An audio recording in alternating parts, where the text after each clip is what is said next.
In an age of instant communications, when the image and the voice are so important and so available for constant and continuous study, the chief occupant of the White House has almost certainly become the most exhaustively analyzed figure of modern times.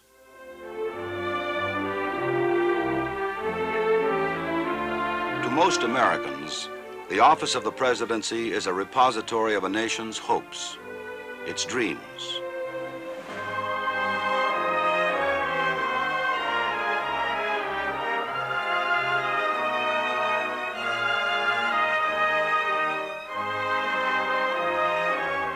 To observers, columnists, broadcasters, and historians, the modern president is not only the chief executive, he is also the commander-in-chief, the administrator of a vast bureaucracy, his government's top diplomat, educator, economist, and originator of legislative programs. Combined with this endless galaxy of functions that graphically illustrate the obligations of his office, the electronic eye and the speed of 20th century air travel have brought him closer to the public than any other man of his time. Measured against his own deeply personal terms, the events of December 1967 would quickly become household happenings for most citizens of the world.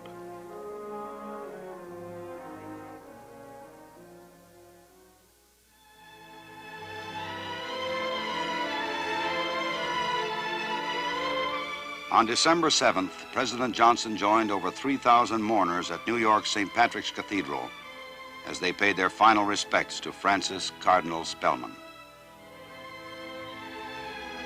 As pastor and statesman, Cardinal Spellman had been an apostle of progress whose influence had been felt whenever problems touched his pulpit or his world. As vicar of the armed forces, his support of the administration's efforts in Vietnam had been strong and clear. His was a voice that would be missed.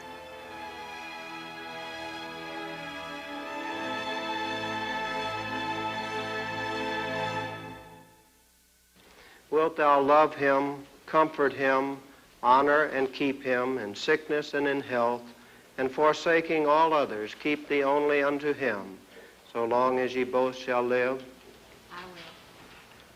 Who giveth this woman to be married to this man? Her mother and I. 2 days after his return from New York, the president's oldest daughter, Lyndon Johnson, became the bride of Captain Charles Robb of the United States Marine Corps. Historically, it was the first White House wedding in 53 years, and certainly one of the most brilliant social events since the East Room wedding of Alice Roosevelt Longworth in 1906.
From Washington or the Texas White House, few moves are as characteristic of the Johnson presidency as the weekend political foray or the one-day barnstorming tour through several states. December 12th was no exception.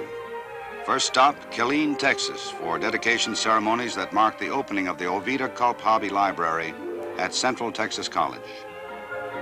So let us show by our actions that progress and movement forward in America is not too expensive. What is expensive? Departing frequently from his text, the president rejected the notion that America could not solve her own problems of poverty and educational excellence. Both would succeed if the American people had the courage to stay the course. 3 hours later, in the George C. Marshall Space Center in Michaud, Louisiana, he defended America's 10-year, $20 billion investment in space exploration. Then, that evening, before a national television audience and 2,500 union delegates to the AFL-CIO convention in Bal Harbour, Florida, the president readied a preview of some dominant themes for 1968. Citing the mass of legislation extracted from Congress since he took office, he made a spirited appeal for the passage of other needed programs, defended his policies in Vietnam, and called on labor for restraints to avoid a wage price spiral. But the main thrust of his talk concerned the Republicans in Congress, whom he called the wooden soldiers of the status quo.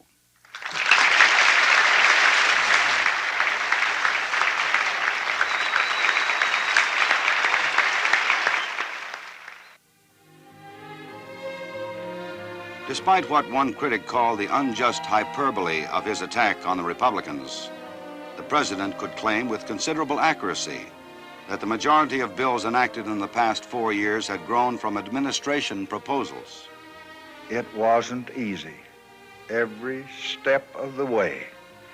There were voices and there were votes that said, no, no, not so fast. It's only a rehash of the old New Deal or the New Frontier. It costs too much money. And don't you know there's a war on?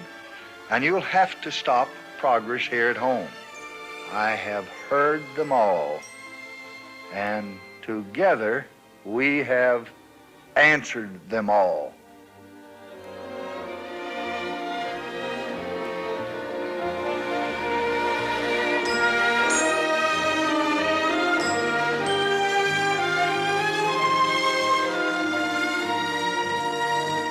The 90th Congress's first session had reflected the contention over Vietnam and the urban crises. Nevertheless, the congressional machinery had managed to finance the war, keep the important domestic programs going, and pass some key legislation. Included in the bills passed, the largest increase in Social Security benefits in the program's 32-year history, the operational funding of the model cities concept, a new rat control program, and expanded federal jurisdiction over the control of air pollution. Even more remarkable was the recent history of consumer legislation.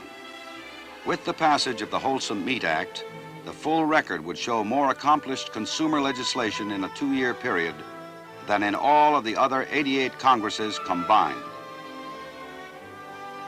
One of the honored guests for the bill's signing on December 15th was author Upton Sinclair. As a young man, his articles and books had been the first real attacks on the gruesome horrors of the slaughterhouses and meat-packing plants in America. I have heard them all, and we have answered them all. Our answer is, yes, it is for labor. Yes, it is for the young and the old and the worker and the businessman, the farmer and the teacher, and the student and the patient and the doctor. Our fight is not for part of America. Our fight is for all of America.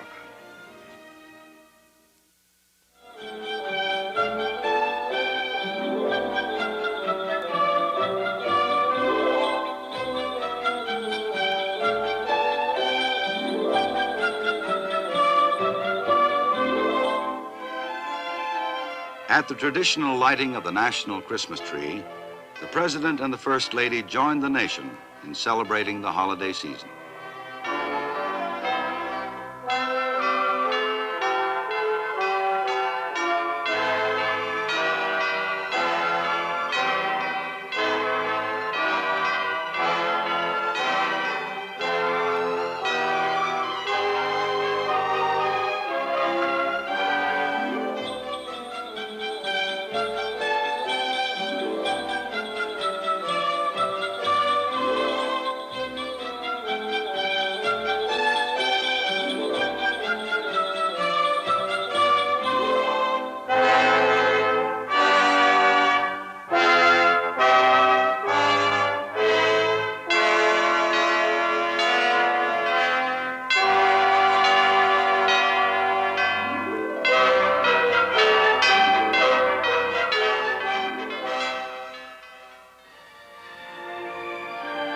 The larger enterprises that shape history take a great deal of time and hard work.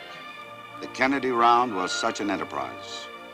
After 5 years of very careful and difficult negotiations, a series of agreements were signed in Geneva during the summer of 1967. The President's signature on Proclamation 3822 on the morning of December 16th challenged the members of the Kennedy Round to the now critical test of trade cooperation.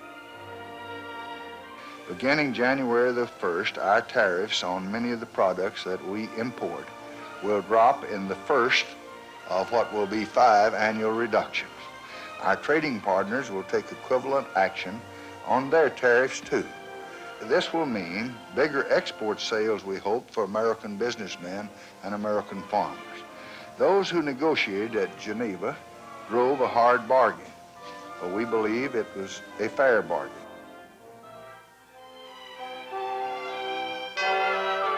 In early December, the White House announced that the first family had decided to spend Christmas Day in Washington. Coupled with this was the news at mid-month that the President had videotaped an interview with the White House correspondents from the 3 major television networks. The informal session, the first for the President since 1964, was due for playback in prime time on the evening of the 19th. Its expected audience, close to 52 million viewers. On the 18th, the day of the taping, Washington and the world received sudden and tragic news. From the moment that the wire service teletypes in the White House had clattered out their messages about Prime Minister Holt, there was little doubt that the President's holiday plans would undergo drastic change. Just how drastic, few really knew until the morning of the 19th. In less than 24 hours, an entourage of 4 jet planes, including Air Force One, and 300 newsmen and aides had been assembled for the trip to Australia. As one reporter put it later, it was a dramatic demonstration of the resources available to an American president and his readiness to put them to use. Behind all the headlines was a simple act of homage to a trusted friend. At stake was the need to reaffirm this country's bond with the Australian people, to impress both the Allies and the Communists with the steadfastness of the American commitment in Asia.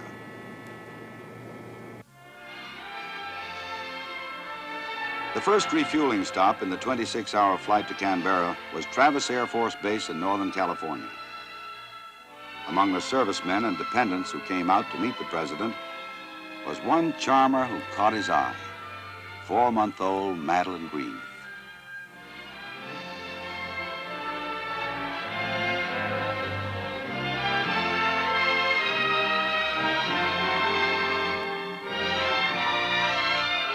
At the base hospital, he spent the greater part of an hour talking to some of the wounded veterans just back from South Vietnam.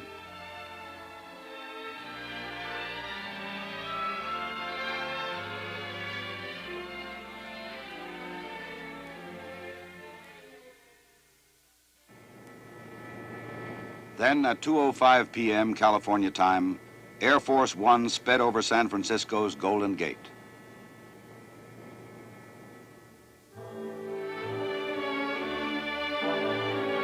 The gathering together here in Australia of leaders from North and East and West tells much of the kind of man that Harold Holt was, of the kind of leadership that he brought so freshly and so forcefully to the community of free nations, and of the kind of world that he was helping to shape.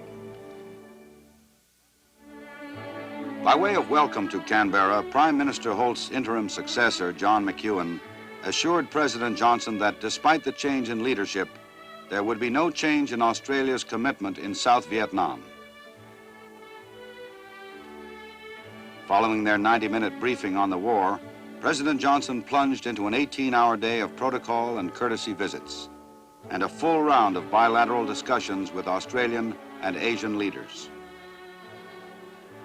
On the periphery of the Orient, a new Asia is now building. I saw it. I went there last year.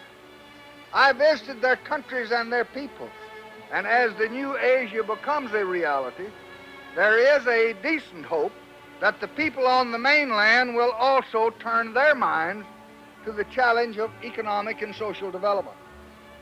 There is a decent hope that they will turn to the task of living in dignity and mutual respect with their neighbors.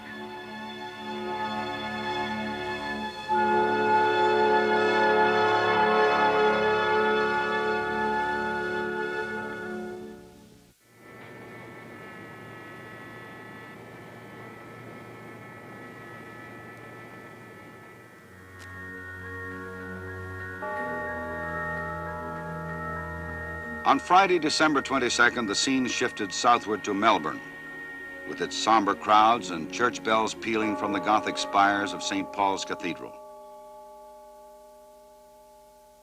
While his days were cruelly short, his vision was long. He saw that we had to begin now to build a new community in Asia and in all the Pacific, a community of nations dedicated together to the works of progress and the fulfillment of all their peoples. A sense of that community already is coming into being among us. Other men and other leaders will carry that cause forward in this and all the other lands that rim this great ocean.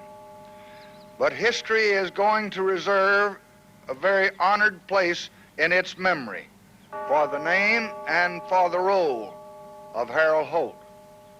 At a critical time, it was he that saw the vision, and was he that assumed the leadership, and was he that imbued us all with a new spirit and with a fuller faith.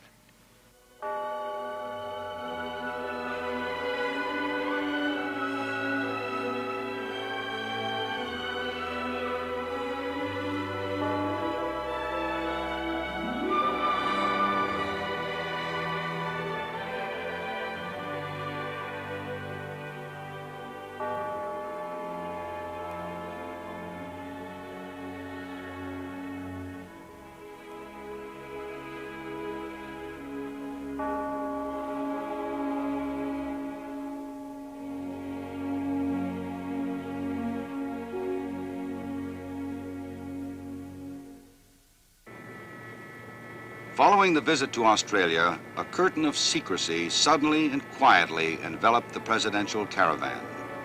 And as it did, speculation over the next touchdown point began to mount. Just before 11 o'clock on the evening of the 22nd, the presidential party arrived at the air base in Korat, Thailand, home of the 388th Tactical Fighter Wing and principal takeoff point for the Air Force's F-105s, making daily combat runs over North Vietnam.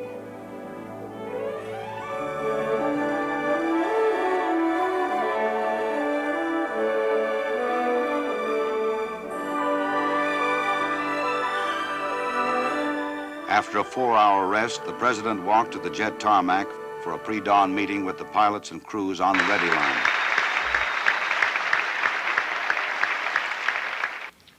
I know that at this season of the year especially, I bring with me the love of your families and the affection of your friends who are thinking of you, who are all praying for your safekeeping every waking hour. I bring with me also the gratitude of the nation that you serve so honorably and so loyally and so well.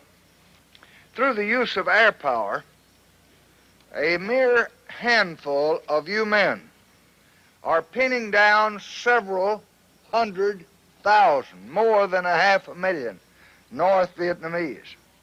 They are increasing the cost of infiltration. And air power is providing the mobility which meets and which matches the stealth of an enemy whose tactics are based on sudden hit-and-run tactics. Let no man in any other land misread the spirit of America.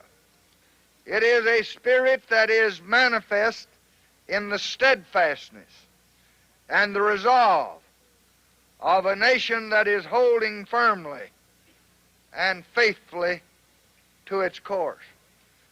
So as I meet you and greet you this morning, I say on behalf of your families and your friends, on behalf of all the American people and our allies, God bless you. God keep you, every one of you, and we shall always be deeply in your debt. Thank you and good morning.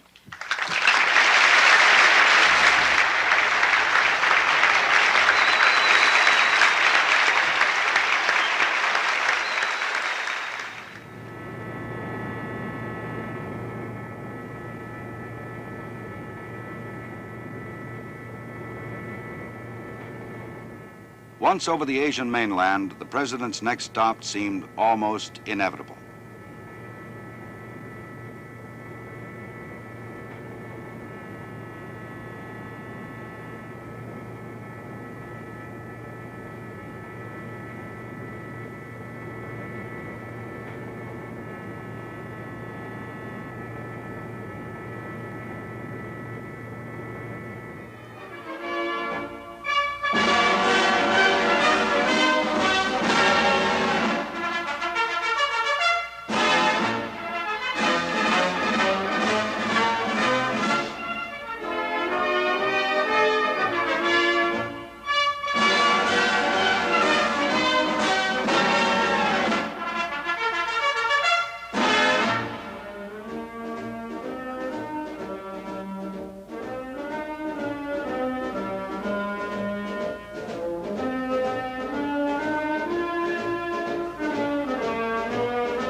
I wish I could have brought you something more than just myself.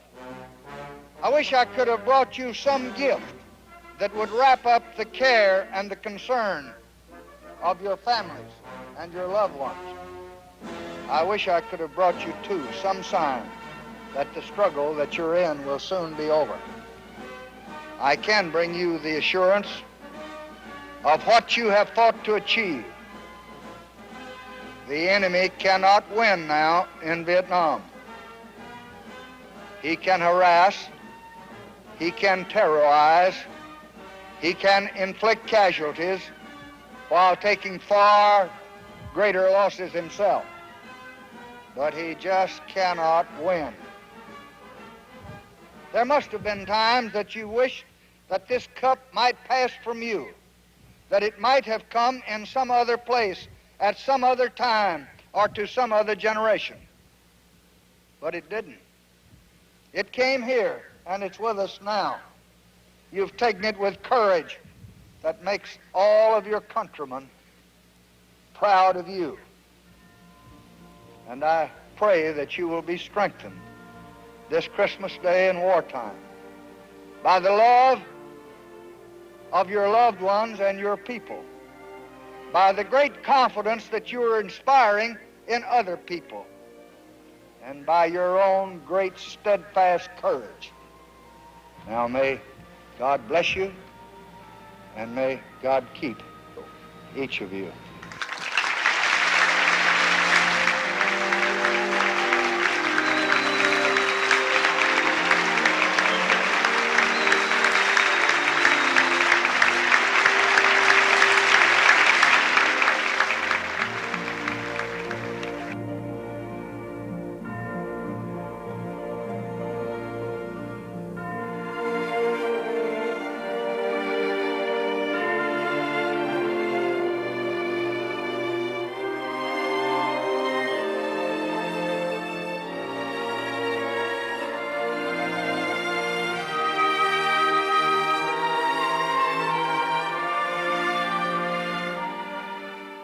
So, on December 23rd, for the second time in less than 14 months, the president had come to South Vietnam.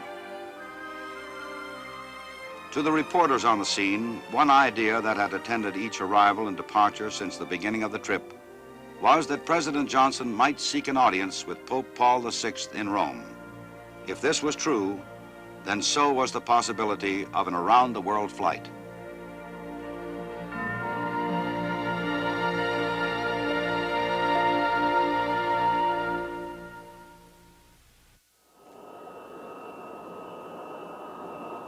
Six hours and 30 minutes after his takeoff from Camaran Bay, President Johnson landed in Karachi, Pakistan, for an hour-long meeting with President Ayub Khan.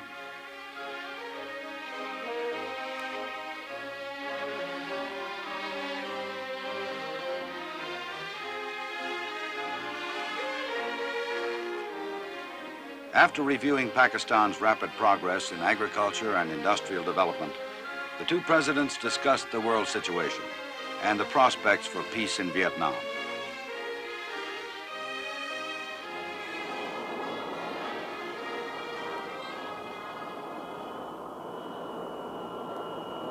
There was much more to talk about, but time was short.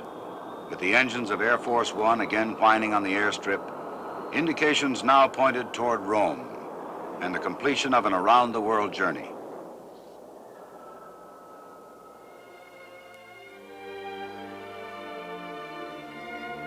A few hours later, I sat with His Holiness Pope Paul in his Vatican study.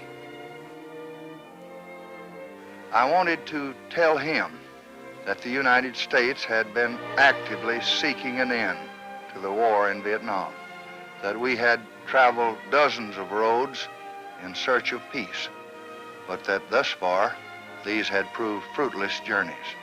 His Holiness told me of his eagerness to help bring peace to Vietnam. I felt once more what all the world knows, the human sympathy, the passion for peace that fills the heart of the Pope.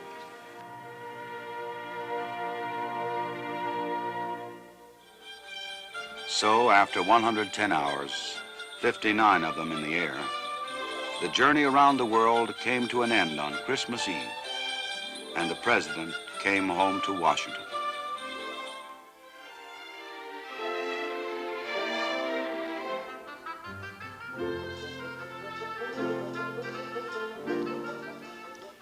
It was a wonderful Christmas.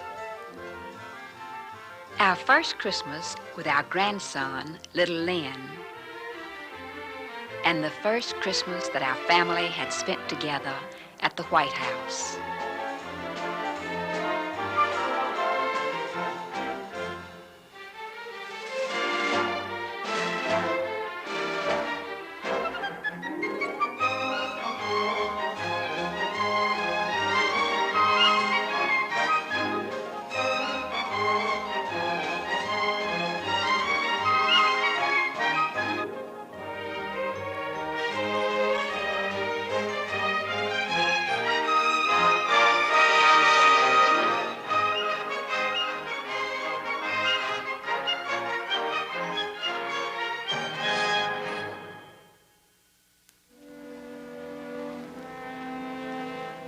During the remaining days of December, the President and his family returned to Texas.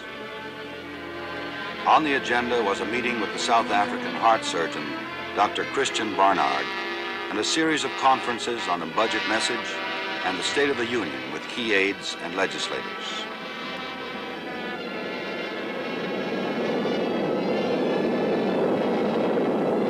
Slowly but surely, the pulse of the presidential calendar would again start to quicken.